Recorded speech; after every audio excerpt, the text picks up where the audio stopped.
This video is part of a webinar series on Hindudvesha, an educational series to explore and expose systemic Hindu phobia.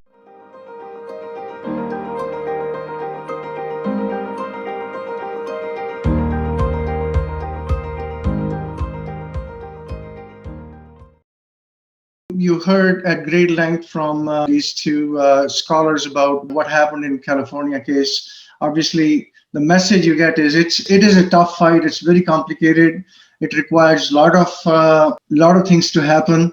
But ultimately, we achieved, I'd say, more than partial success. Although some Hindu Deshi content is still out there, and this work will never quite stop. So, is this something that we can effectively fight as a community on a sustained basis? I mean, the answer has to be yes, clearly.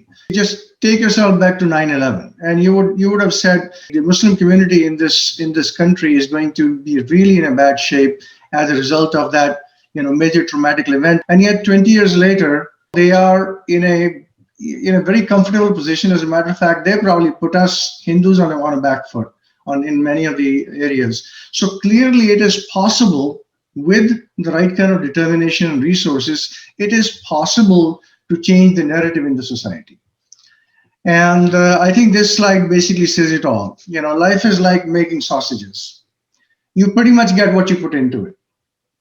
So this conversation tonight is not about fundraising, but we do have to, as a community, we do have to have a mature conversation about money and about resources. So on that, I just wanted to share what are the charitable giving practices of different faith groups. This chart here shows what I know of the prescribed practices of different faith groups. So Christians, they are supposed to contribute 10% of their annual income. The term is called tithe, and it's prescribed as, it's supposed to be mandatory. What percentage of people actually give 10% is open to question. Interestingly enough, the African American contribution, according to government figures, reaches almost 8%. So it's 10% is not an outlandish figure. Now, the Jewish community also has the tithe system, also 10% of the annual income, but it's not mandatory. And yet we know that Jewish community is very effective in the public square. So there is a lot of money that's coming from the Jewish community at large towards this kind of issue. Now, Islam has a system called zakat. It's supposed to be 2.5%, and yes, it's supposed to be mandatory. And when I say mandatory, it's within quotation marks. Some people give less, some people give a lot more. But there is a system of giving that's prescribed in the faith.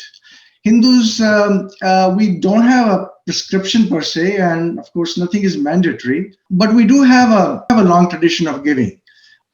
But let's look at some figures.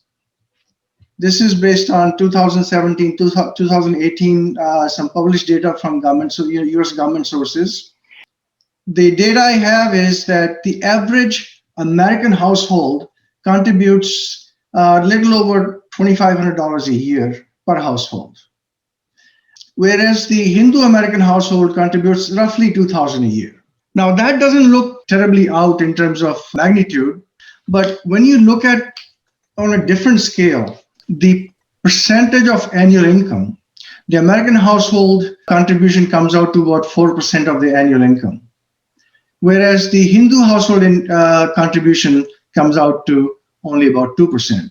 And it rests on the fact that Hindu Americans, the average household income is almost twice as much as that of the national average. So that's a pretty big gap. That gap represents roughly $2 billion in 2017-18 dollars. If you look at the income today, that number would be significantly larger than the 2 billion.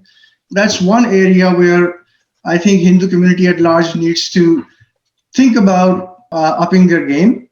The other thing is a great deal of our Hindu contribution goes towards religious places, mandirs. I'm not against temples by any stretch of the imagination. I think we need temples. They do a great job.